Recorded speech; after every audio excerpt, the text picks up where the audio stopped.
Magiging maulan sa malaking bahagi ng bansa bukas, lalo na sa tanghali. Hindi naman direktang nakakaapekto rito ang dalawang low pressure area na minamonitor ngayon ng Pag-asa.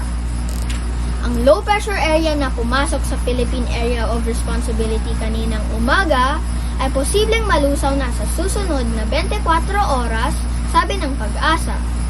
Sa rainfall forecast ng The Weather Company para bukas, sa Mindanao, maulan sa umaga sa Northern Caraga, Maguindanao.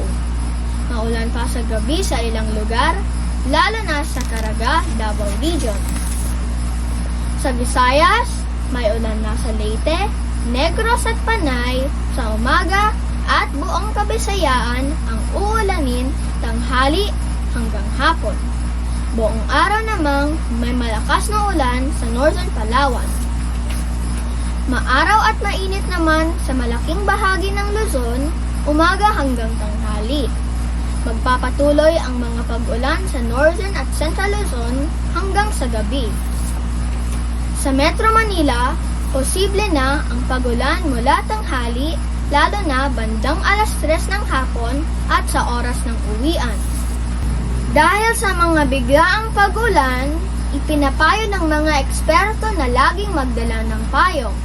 Ako po si Miguel Gabriel Elcana para sa Ulat Panahon.